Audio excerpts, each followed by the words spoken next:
Welcome to Ogre's Kitchen. I'm Chef Ogre. Let's check our prep list and see what we have cooking today.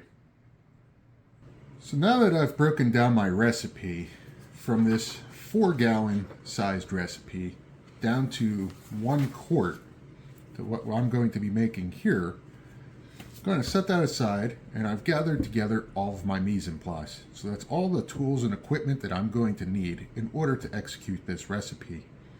So I have all my ingredients here. I have white wine vinegar. I have just a regular canola oil. I have my parsley. I have my salt, and I have my Dijon mustard. So this is everything I'm going to need in order to execute this recipe.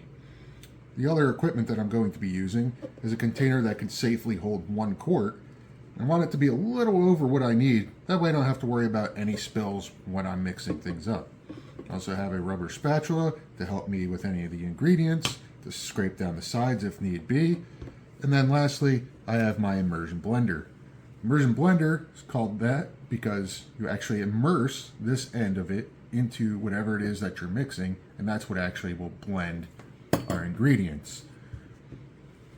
Very good to have all of your mise en place in one place, so I don't have to go anywhere else to execute this recipe. So we're going to go straight into the execution here. So first thing we're going to add is our white wine vinegar. That goes into the container. Usually when you're doing this type of recipe, you're basically kind of making emulsification. And whenever you're doing some type of emulsification, you always start with your acidic ingredients first. Next, I'm going to add in the parsley. So I'm using the entire stem and leaf part of the parsley here, and that's because the stems have plenty of flavor too. A lot of people just take the leaves and throw out the stems. You're losing all that usable product when you do something like that. Next, I'm going to add the salt, and then I'm going to add the Dijon mustard. Dijon mustard not only adds flavor, but this also acts as a bit of an emulsification agent in this recipe. And this is where you can get creative on all of these things. It's where you don't necessarily need to use Dijon. You could use whatever your favorite type of mustard is. Same thing with the white wine vinegar. Whatever your use of this marinade is, you can get creative on whatever that acid becomes. And I'll show you different variations of this marinade later. Lastly, we're going to add the oil. But we're going to do this in a slow fashion, so that way it gives time for the immersion blender to do the work and to actually blend all these ingredients up. So what I'm going to do is start by blending these ingredients and then slowly adding the oil in as the blender is running.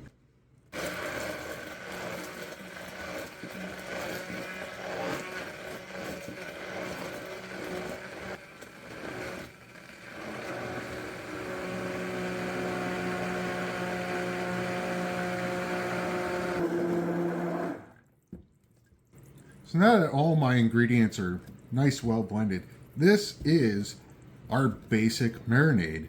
So you can use this for anything that you'd like to marinate to add an extra element of flavor to. So really, I hope this helps you in a start to getting into the world of cooking and adding flavor to your different recipes, and also on recipe conversion, a little bit about mise en place, and a multitude of other skills that I hope I can help you build along the way to make cooking more fun and enjoyable. Now I wanted to talk to you a little bit about marinades and what marinades are.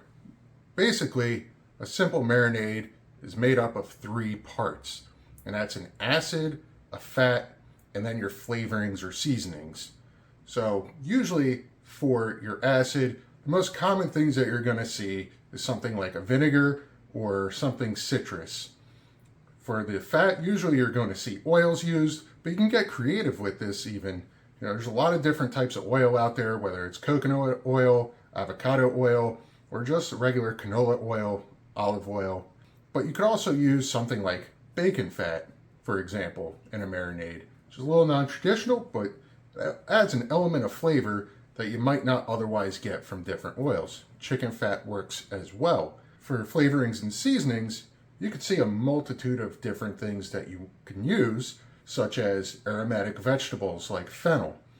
You could also use herbs and spices, and pretty much your imagination is the limit on something like this. Whether you like rosemary, thyme, sage, especially as you get into the holiday seasons, think of some of the holiday flavors that go with that holiday season, and you can add that into a marinade that will just add that little element to a dish and add on to the flavors in the end.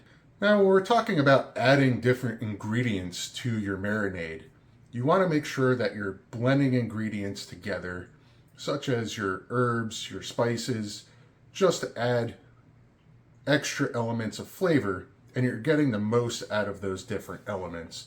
So something like your herbs, you might want to chop them up, bruise them a little bit, or if you're just blending the entire marinade as a whole, you're really going to incorporate all that flavor into your marinade and get the most out of each of the ingredients you're adding in. Something like spices, you might want to toast them ahead of time or even steep them in some liquid to get out all the flavors before adding to the marinade. Grinding your spices is another way that you can add flavor to your marinade as well. So let me tell you a little bit about the background of the basic marinade recipe that I've shown you. I worked in a catering facility that would literally just about every single protein would get marinated in some fashion or another. And they had a cooler that was just chock full of different marinades. And these marinades kind of overflowed out of this cooler sometimes. You just didn't have enough space to store all these. And I took a look at the recipes for just about every single one of these marinades, and they all had a very similar base to them. So that's where I came up with the basic marinade recipe. It was a recipe that we could make in bulk, make 5 gallons at a time, and then just pull off however much marinated we need. Say it was a gallon at a time, and we would just add whatever ingredients that were appropriate for the marinade that we were going to make. So if you were going to add extra amount of thyme or lemon, rosemary, you could even do sweet marinades adding honey and maple syrup.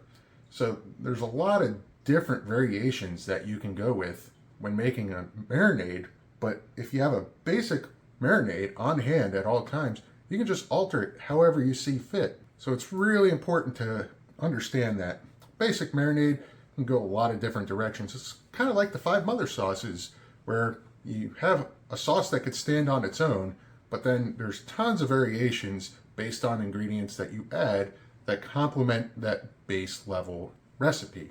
So I really hope that this was a helpful recipe for you, and let me know down in the comments if you have a favorite marinade that you go to regularly, and let me know if you try out this recipe and some of the variations that you come up with yourself. Thank you for watching. That's it from Ogre's Kitchen. Time to sweep, mop, and go home. If you enjoyed today's video, please like and feel free to share. Subscribe for more content and hit that notification bell for when new videos are uploaded. For all those who are subscribed, thank you for your support. Hope to see you next time, and until then, keep those cauldrons bubbling and feast well.